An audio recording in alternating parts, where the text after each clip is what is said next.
bondad del Señor en nuestras vidas. No hay nada que pueda evitar que su gracia, que su presencia, que su amor, que su misericordia pueda estar en nosotros. Damos gloria al Rey en todo tiempo. Yo quiero que usted aplauda al Señor de una manera especial. Nos gozamos en el Señor por todas las cosas que hace y permite. Nos alegramos en Él. La semana pasada nos correspondía, pueden sentarse mis amados, pueden estar allí sentaditos. La semana pasada nos correspondía hacer la celebración de los cumpleaños del mes de febrero. Tristemente, en febrero no conseguimos ningún cumpleañero por el cual celebrar. Así que comenzamos este mes y este mes creo que tenemos varios cumpleañeros para este mes, así que vamos a comenzar a prepararnos para el fin de mes, poder hacer una buena celebración porque en febrero no comimos pastel. En particular, el día de hoy está de cumpleaños nuestra hermana Yolinel, hermana de nuestro hermano Nelson. Bendecimos su vida de una manera especial. Para que tengan una idea, Nelson viene de una casta pastoral porque Yolinel y su amado esposo son pastores también en Venezuela y creemos que hay un propósito específico y especial con la vida de nuestros hermanos. Así que nos gozamos de que ellos puedan estar con nosotros por medio de las redes sociales. Nos gozamos de que Nelson y su amada esposa también estén acá en Casa Sesbi y sean parte de esta familia. Y a partir de ahora nos gozamos por todos los cumpleañeros de este mes, porque gracias a ellos vamos a comer pastel este mes. Amén. Así que nos alegramos en el Señor por todas las cosas que Él hace y permite. Bendecimos la vida de los que nos están viendo por medio de las redes sociales. Agradecemos a Dios por cada una de sus vidas. Hemos visto cómo Dios ha obrado en muchas familias. Hemos visto cómo Dios ha llegado a muchas tierras, a muchas naciones. Hemos llegado a Perú, hemos llegado a Chile, hemos llegado a Ecuador, hemos llegado a España, a Venezuela, a Colombia, a Estados Unidos. Son países que hoy menciono porque hasta allí hemos logrado llegar. Y quizás hay una que otra nación en la cual nos han visto, nos han transmitido, han escuchado una palabra en aquellos lugares que todavía no sabemos que no han escuchado. Así que nos gozamos en el Señor por esta gran plataforma que son las redes sociales, tanto YouTube como Facebook, los cuales nos han proyectado y hemos logrado entregar una palabra específica en corazones, en vidas, en pensamiento. Y lo más importante de todo esto es que hemos logrado romper algunas estructuras mentales que han evitado el crecimiento y el desarrollo de la iglesia a través del tiempo. Y quiero relacionar algo en cuanto a lo que las Escrituras nos dice, nos enseña dentro del libro de Apocalipsis. Sé que para muchos el libro de Apocalipsis es un libro muy profundo, para otros es un libro que casi no se puede entender por tantas simbologías, alegorías, tantas figuras que tiene el libro de Apocalipsis. Se nos complican poder entenderlos en algunos ámbitos. Pero quiero hablar específicamente de ese principio en el cual el Señor establece la interpretación en el corazón del apóstol Juan. Quiero hablar en el libro de Apocalipsis capítulo 1, versículo 19 y 20 para poder dar un panorama de lo que las Escrituras querían reflejar en este principio en el libro. Mire cómo dice la palabra del Señor. Dice, escribe las cosas que has visto y las que son y las que han de ser después de estas. El misterio de las 7 estrellas que has visto en mi diestra y de los 7 candeleros de oro. Las 7 estrellas son los ángeles de las 7 iglesias y los 7 candeleros que has visto son las 7 iglesias. 2 cosas en particular. Dice los 7 candeleros y las 7 estrellas. Y él da la interpretación de quiénes eran los 7 ángeles y quiénes eran los 7 candeleros. Entonces, vamos a desglosar poquito para que tengamos una idea y para que podamos ver el panorama completo. El Señor le habla a 7 iglesias y le habla a 7 pastores. Le habla a 7 ángeles en representación del liderazgo interno de una iglesia.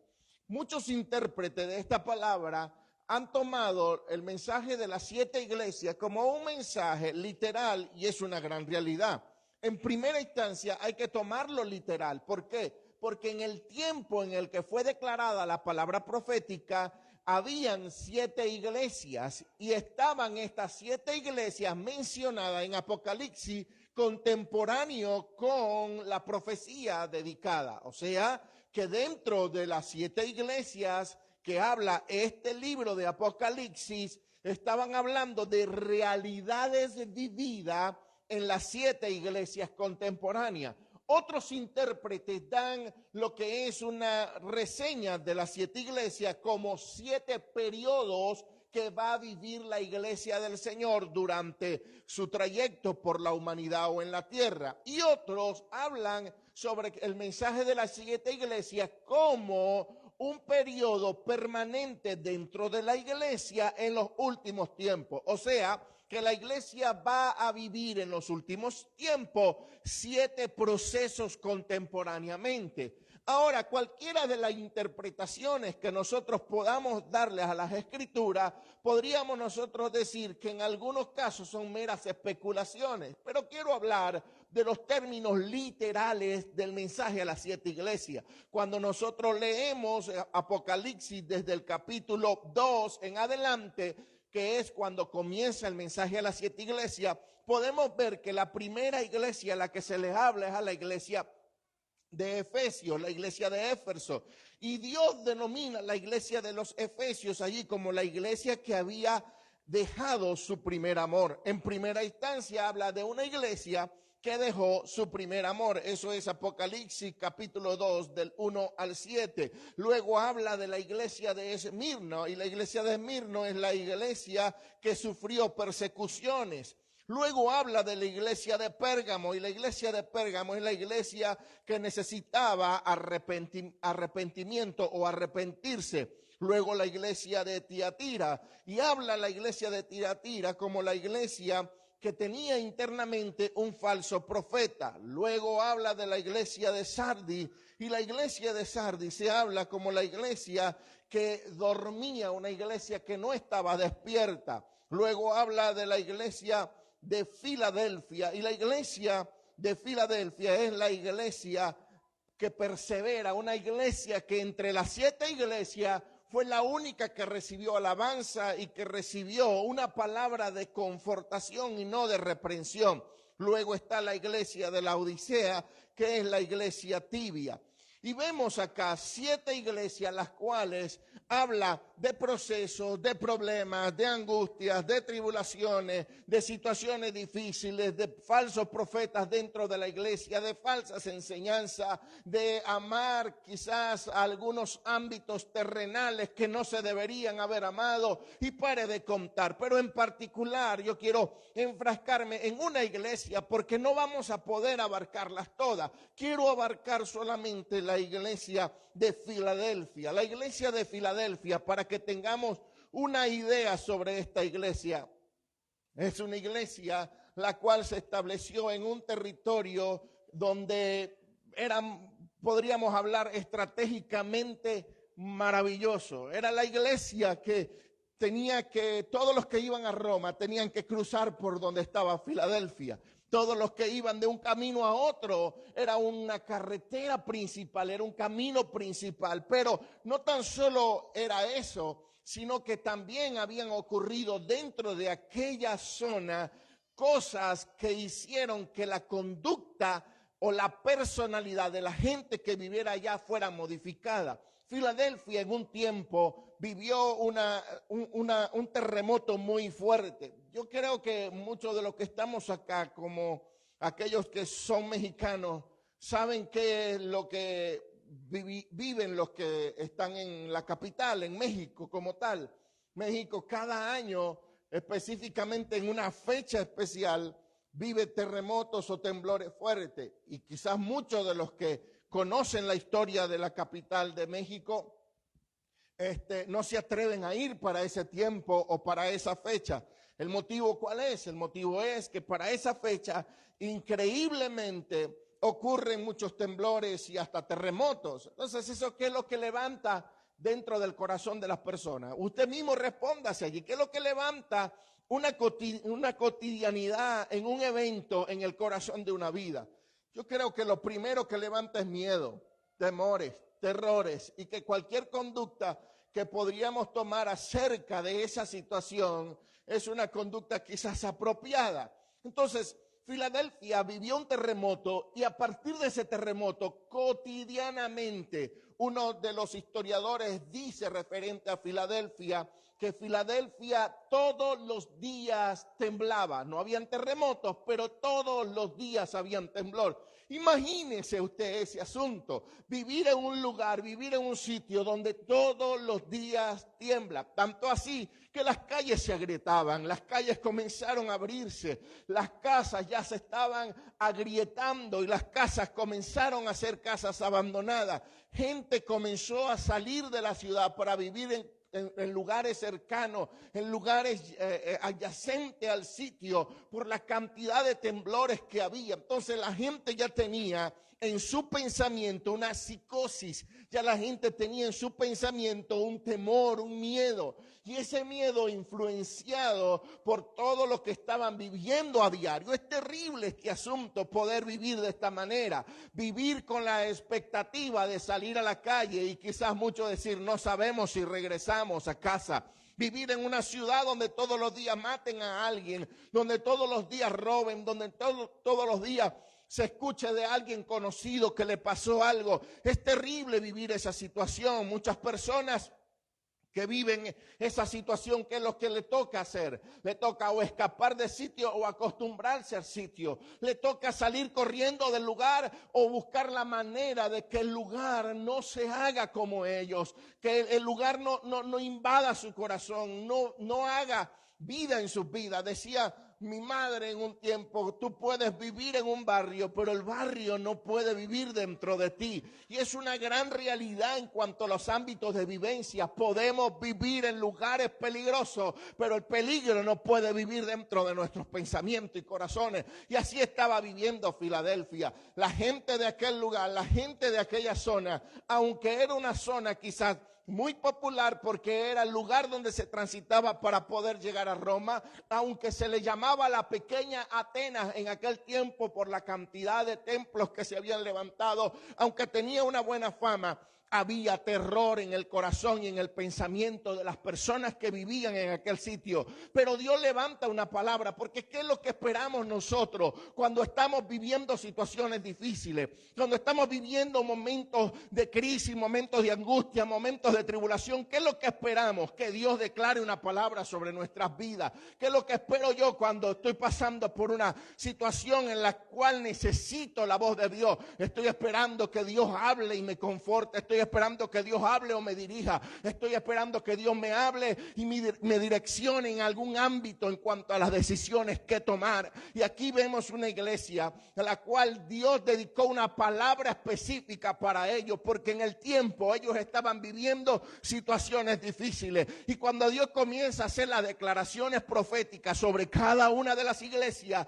la única que alaba, la única que exalta, la única que le da galardón es a la iglesia de Filadelfia.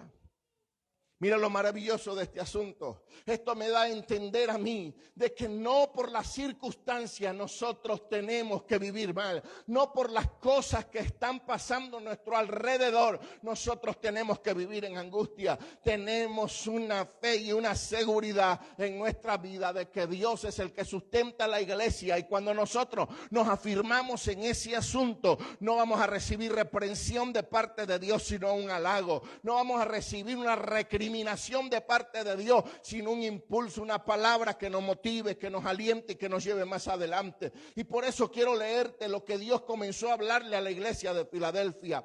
Cuando el Señor le habla en el capítulo 3 de Apocalipsis, versículo 7, dice: escribe al ángel de la iglesia en Filadelfia. Esto dice el santo, el verdadero, el que tiene las llaves de David, el que abre y ninguno cierra, y el que cierra y ninguno abre. En primera instancia el Señor se le presenta ante ellos como el Dios, como el Cristo, que tiene las llaves, y no cualquier llave. Dice: yo tengo las llaves de David, el que abre puertas y nadie las va a cerrar, y el que cierra puertas y nadie las abre. Entonces lo primero que le dice el Señor es: yo yo tengo ámbitos en los cuales quiero que tú pases por causa de lo que tú has hecho en la vida. Hay cosas que nosotros no podemos entender o no podemos acceder a ellas por causa de la falta de la puerta abierta de parte de Dios para nuestras vidas. Y peleamos y batallamos y luchamos en contra de Dios, pero si Él es el que abre puertas y Él es el que cierra puertas.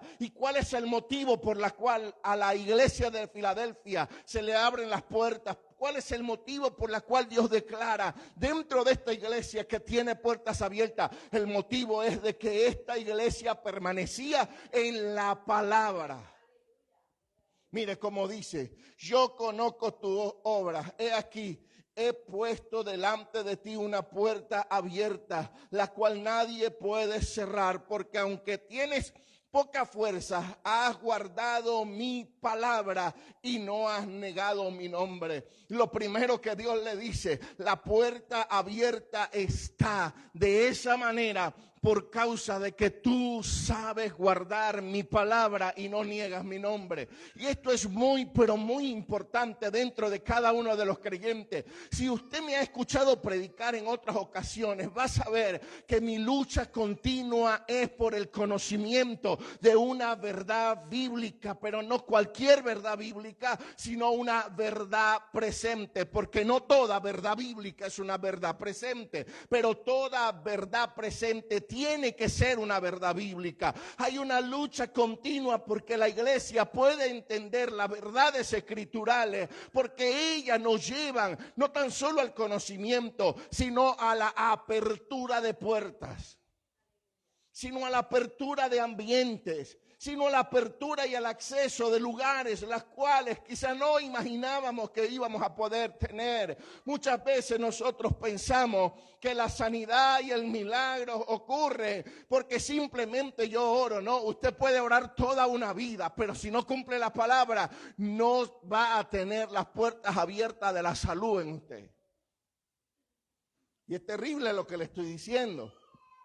Porque no es que yo estoy tirando por tierra la oración, de ninguna manera. El fundamento del nuevo pacto está basado en la oración de la iglesia. El Señor siempre estableció: si 2 o 3 se ponen de acuerdo a pedir algo al Padre, yo lo haré. Pero lo principal es orar conforme a. Yo no puedo orar en contra de las Escrituras. Imagínese usted y yo orando: Señor, bendice a los demonios. ¿Usted se imagina eso? Yo no puedo orar algo que esté en contra de las Escrituras. Yo no puedo orar algo que está fuera de la base escritural. Yo tengo que orar conforme a cómo las Escrituras me han enseñado. Yo no puedo decir: Señor, divide un matrimonio. Señor, ahí está ese matrimonio. Señor, rómpelo. No puedo. ¿Por qué motivo? Porque estoy orando en contra de la unidad, estoy orando en contra de los principios escriturales. Por eso muchas veces cuando leemos las Escrituras, cuando entramos en la palabra, confronta las realidades que vivimos para que podamos nosotros orar conforme a. Cuando yo leo, ella me dice a mí cómo yo orar. Cuando yo leo, ella me dice a mí cómo yo expresarme. Por lo tanto, el apóstol Pablo, cuando le habla a las iglesias, si menos me equivoco, fue Santiago el que le dijo a la iglesia: pedí y no recibí, porque pedís mal. Santiago le dice a la iglesia: pides y no recibes, porque pides mal. Porque pides para que para vuestro deleite, para que ustedes gasten en ustedes mismos. No, tenemos que pedir conforme a qué, conforme a las Escrituras, conforme a lo que Dios estableció. Entonces allí, cuando leemos, vemos que Dios le determina, que el Señor le determina a la iglesia de Filadelfia, una iglesia con miedo, una iglesia con temores, una iglesia con cantidades de cosas en su alrededor, le determina: ustedes tienen una puerta abierta, no por la fuerza que posean. Ojo. No por la fuerza que tienen, no es que somos muchos, es que somos una cantidad, es que movemos a la ciudad, es que tenemos mucha fuerza. No, porque él dijo: yo sé que ustedes tienen poca fuerza. ¿Qué habla de, qué podríamos nosotros hablar de este asunto? Era una iglesia débil, era una iglesia que no tenía la fortaleza quizás suficiente para avanzar, pero tenían algo positivo. Y el Señor le dijo: lo que tienen de parte que me agrada, que me mueve, que puede mover los cielos y la tierra, es que ustedes han guardado mi palabra. Ustedes guardaron mi palabra y no han negado mi nombre. Por lo tanto, yo pongo una puerta abierta delante de ustedes, las cuales nadie puede cerrar. Cuando Dios abre una puerta, cuando Dios establece una puerta abierta, no quiere decir, escúchelo bien, no quiere decir que una puerta abierta es una puerta que no nos va a traer problemas. No. Una puerta abierta puede traer problemas. Una puerta abierta puede traer tribulaciones. Una puerta abierta puede traer angustia. Eso lo vamos a ver más adelante. Pero ¿qué quiero enseñarte con esto al principio? De que una puerta abierta es algo que me da acceso a ámbitos, a lugares o a sitios que yo nunca he podido entrar. Una puerta abierta es algo que me introduce a lugares en los que yo nunca he sido introducido. Ahora, ¿qué es lo que yo necesito para que las puertas necesarias en mi vida se abran? Principalmente guardar su palabra.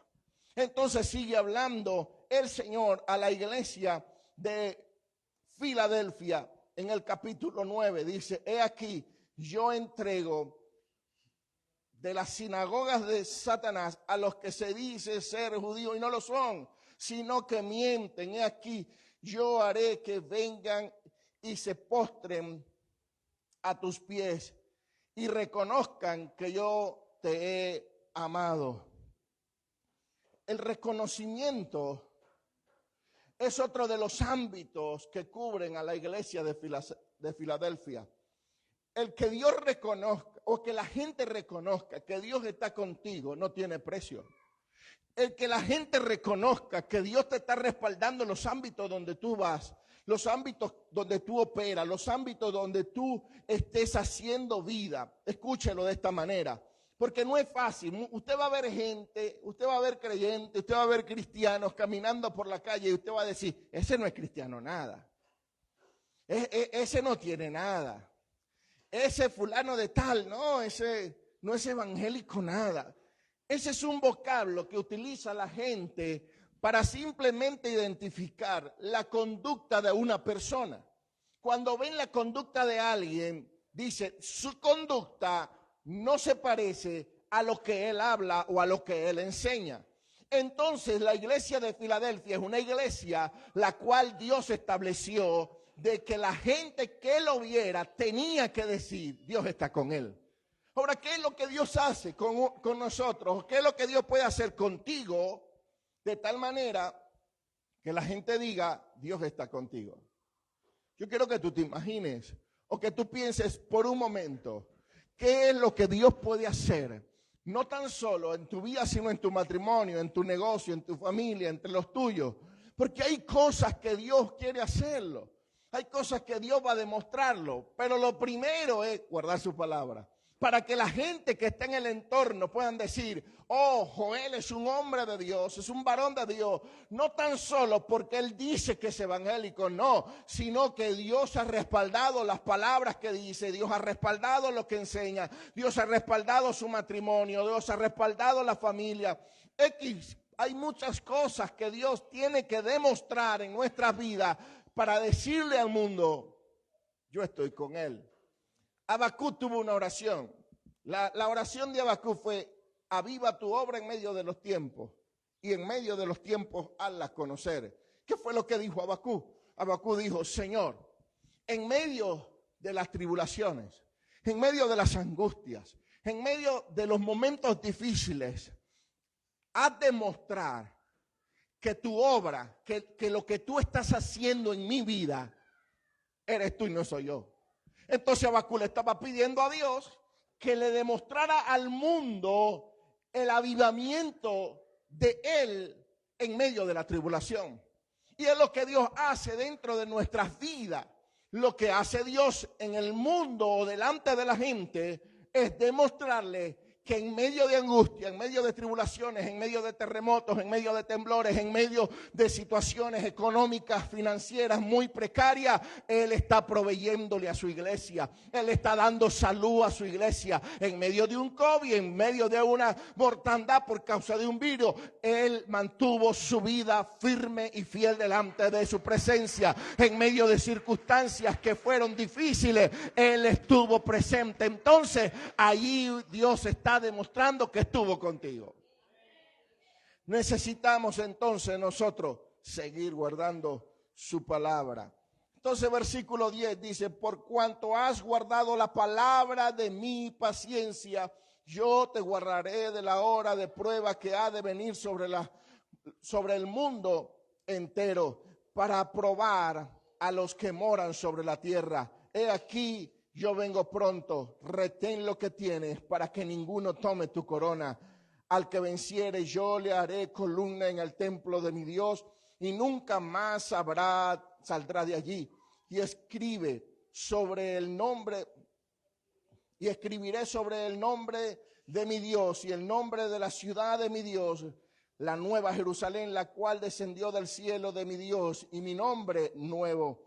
El que tiene oído para oír, oiga lo que el Espíritu dice a la iglesia. Una de las frases más mencionadas dentro de este capítulo, y creo que es una de las frases que es el centro de atracción, es la palabra llaves. La palabra llave, indiscutiblemente, la palabra llave va asociada con puertas. Así de sencillo.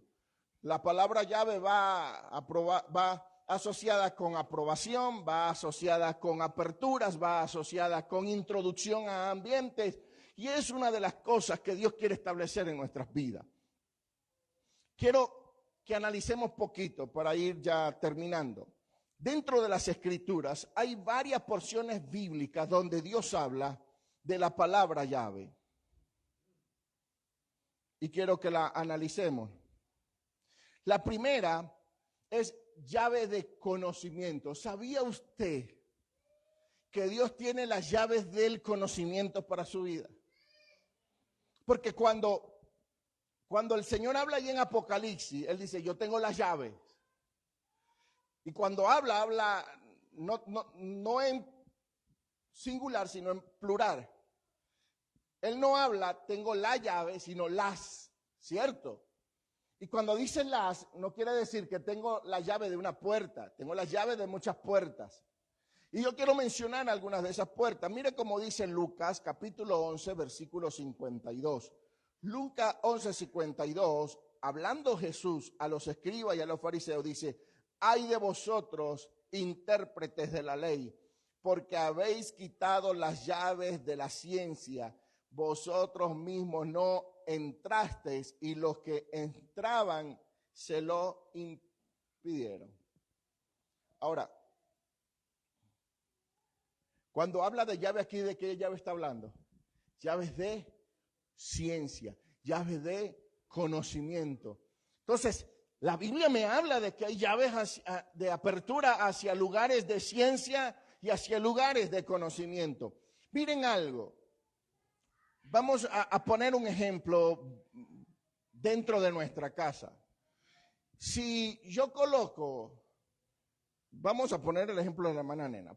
La hermana Nena yo la coloco a consultar algún tipo de enfermedad. ¿Qué es lo que ella puede decirnos?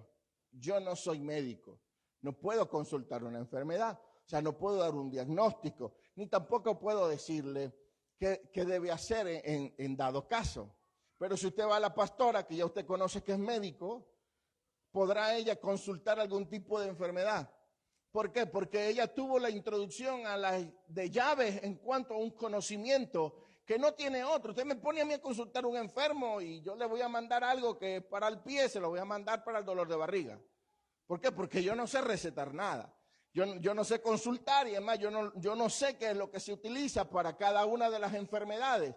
De lo mismo todos los que estamos acá, No sabemos cuáles son los medicamentos específicos para cada una de las enfermedades que hay. No sabemos qué componente trae, no sabemos qué problema químico puede ocurrir en el organismo. No sabemos. ¿Por qué? Porque esa puerta del conocimiento quizás no se nos fue abierta por causa de que no queríamos entrar. Dios puede abrir una puerta, pero si yo no entro, yo no recibo lo que está dentro de ella. ¿Sí me explico? Dios te puede abrir muchas puertas, pero si tú no entras dentro de esa puerta, Dios no te va a dar lo que está dentro de esa habitación, dentro de esa casa, dentro de ese galpón. No sabemos hacia dónde nos está llevando la puerta y qué ámbito vamos a manejar dentro de esa puerta. Ahora, cuando el Señor le habla a los escribas, le está diciendo, ustedes cerraron, ustedes botaron las llaves del conocimiento y no conocieron ni ustedes, ni dejaron que otros entraran. Entonces yo puedo asumir que las llaves del conocimiento están puestas para todos aquellos que quieren. Solamente usted debe cruzar la puerta. Luego conseguimos Apocalipsis capítulo 1 versículo 18. Y quiero que interpretemos esto como una puerta abierta en cuanto a nuevos comienzos. Mire cómo dice Apocalipsis 1:18. El que vivo y estuvo muerto, mas he aquí que vivo por los siglos de los siglos. Amén. Y tengo las llaves de la muerte y del Hades. Es una llave para nuevos comienzos. ¿Qué pasó en Cristo cuando murió y resucitó? Dio apertura al nuevo pacto. La muerte de Cristo y la resurrección de Cristo da apertura al nuevo pacto. Por lo tanto, la llave a cosas nuevas la tiene el Señor. La llave en cuanto a nuestra fe renovada, Apocalipsis 9:1. Dice, el quinto ángel tocó la trompeta y vi una estrella que cayó del cielo a la tierra y se le dio la llave del pozo del abismo. Cuando habla del pozo del abismo, y no quiero profundizar un poco el ámbito profético acá dentro del Apocalipsis, pero cuando habla de esta situación, está hablando de un lugar donde fueron encerrados o donde fueron cautivados espíritus, demonios y personajes que no tienen acceso a nuestro mundo. Por lo tanto, cuando habla acá de la llave, está hablando de que nosotros tenemos la posibilidad de accesos ilimitados a lugares donde otro no entra. Ahora, esto es Dios en cuanto a un ámbito profético para un lugar o un tiempo determinado. Pero en cuanto a nosotros, no descontextualizando, sino llevándolo a un término en el que nosotros podamos vivir.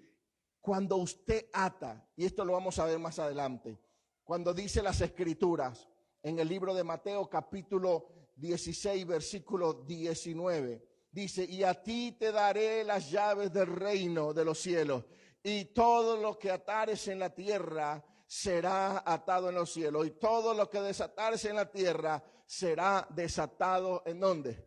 En el cielo. Entonces tenemos un ámbito de gobernabilidad, un ámbito en el que Dios nos introdujo por medio de las llaves de su reino para que todo lo que usted pida acá en la tierra, desde el cielo se le respalde, para que todo lo que usted pida desde acá de la tierra, lo que prohíba, lo que cohíba, lo que diga esto no es permitido en mi casa, esto no es permitido en mi familia, no permito la drogadicción entre los míos, Señor, desde el cielo hay un respaldo de parte de Él, es lo que Él declara sobre nuestras vidas.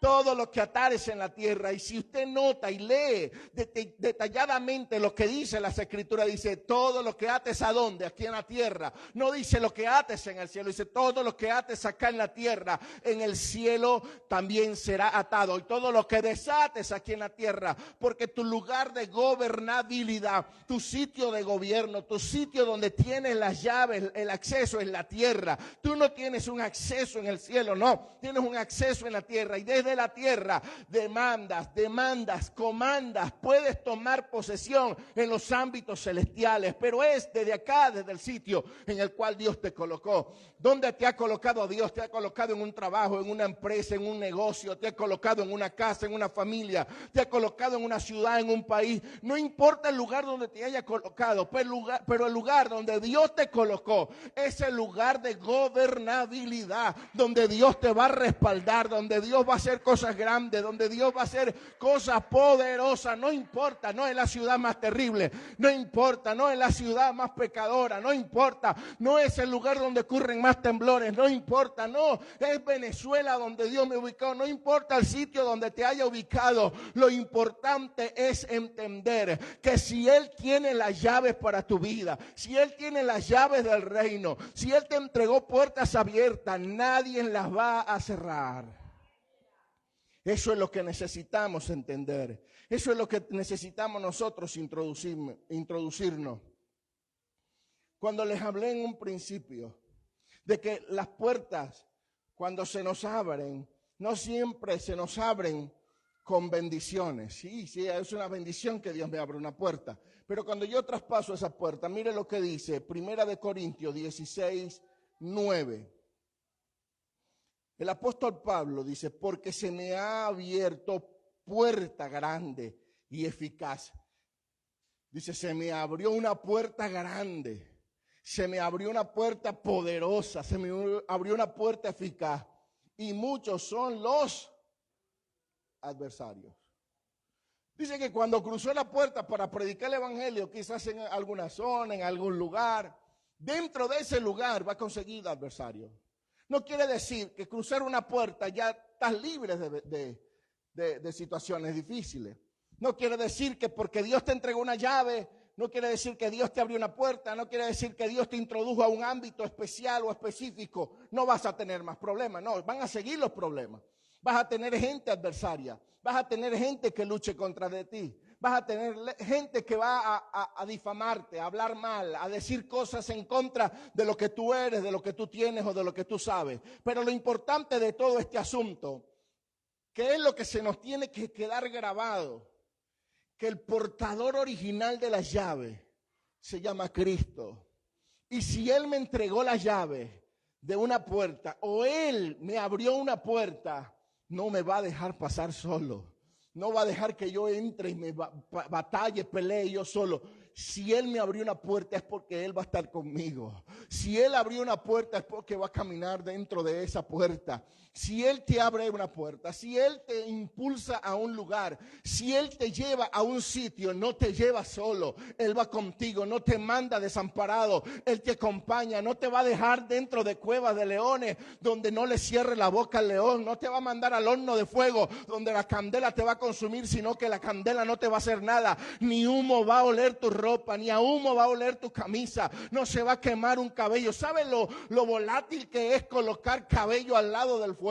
Usted no ha visto cómo cuando usted quizás prende una hornilla y hasta los vellitos de la mano, de la piel o de acá del brazo se les queman rápido. El motivo es que es muy volátil el cabello. Pero cuando los hombres que estaban allá confiando en el Señor, permitió Dios que entraran al horno de fuego, ni la ropa olía a humo, el cabello no se quemó, no había nada que le pudiera hacer daño dentro de un horno de fuego, mientras que los que estaban levantando, a los que los echaron allá, se quemaron, los que estaban adentro no. Es increíble que cuando Dios abre una puerta, por muy peligrosa que sea la puerta que usted está cruzando, Dios está con usted, Dios camina. Cuando fue lanzado Daniel al foso de los leones, cuando fue lanzado en aquel lugar, los leones se metieron en ayuno, no comieron ese día. Cuando vieron para allá, los leones no le hicieron daño, pero cuando sacaron a Daniel y lanzaron al resto, los leones dijeron, esta es la hora de comer, y se los comieron a todos. ¿Por qué?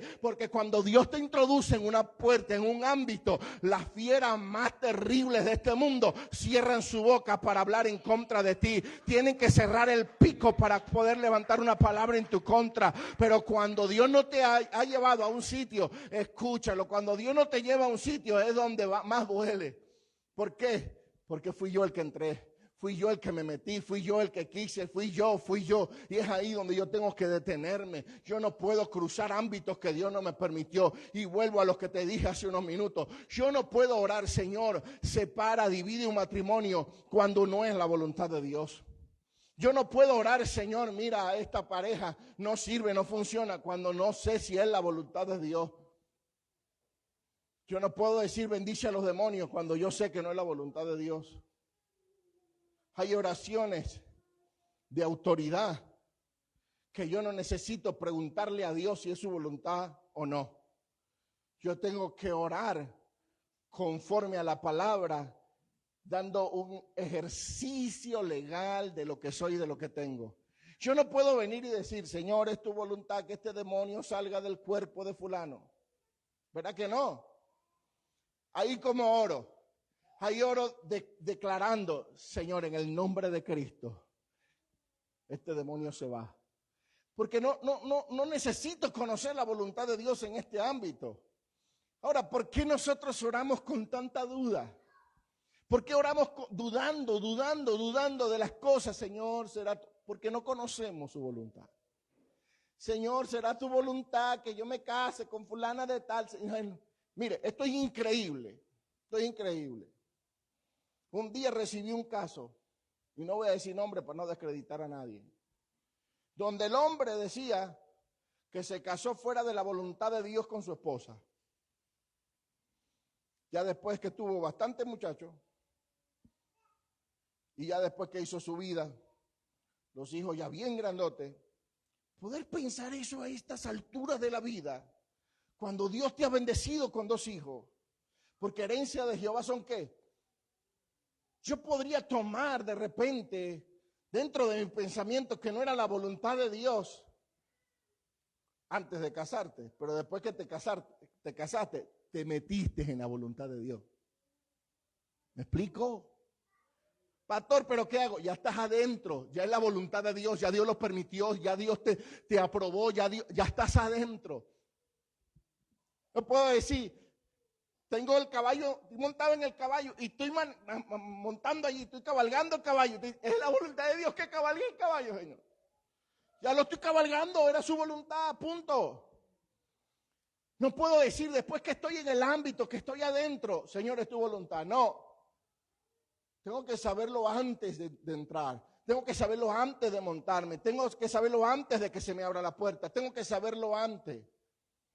Si yo quiero buscar la dirección de Dios, yo tengo que saberlo antes. No tengo que saberlo cuando ya estoy adentro. Cuando ya estoy adentro, entonces ya es la voluntad de Dios. Permisiva o absoluta, pero ya lo es. Entonces, a partir del momento que ya yo tengo todo el ámbito, yo no puedo decir hoy en día, fue la voluntad de Dios que me casara con Yamile. Muchacho de 13 años. ¿Cuántos años tenemos juntos, mi amor? 18 años de vida. Imagínese usted al pastor preguntando si era la voluntad de Dios casarme con ella. Es para loco. 18 años ya soportando esta carga. Aguantando esta pela. Solo Dios nos dio la fuerza, hermano. Solo Dios nos ha dado el ánimo. Entonces ha sido Dios. O sea, no hay duda que ha sido Dios. No podemos dudar de que Dios ha estado en el asunto. De que a pesar de que hemos hablado de separación, de que hemos hablado de problemas, de que hemos hablado de tantas cosas, Dios nos ha mantenido, Dios nos ha hablado, Dios nos ha ministrado. Un día, escúchelo, un día nos hablaron y nos dijeron, ustedes son misioneros para otra nación, ustedes no van a hacer misión aquí en Venezuela. Y nos reímos. Esta hermana está loca. Y no es misionero, yo soy predicador, evangelista, yo iré a predicar a otra nación, pero irme a Venezuela, míreme en Juárez ahora, haciendo papeles para hacerme mexicano. Entonces una cosa es lo que nosotros pensamos y otra la que Dios piensa. Y lo tremendo de todo este asunto es que Dios nos mete en un embudo. Querramos o no querramos. ¿Usted sabe qué es un embudo? Usted echa algo en la boca grande del embudo, pero no todo se queda en la boca grande. Nadie puede saltar el embudo.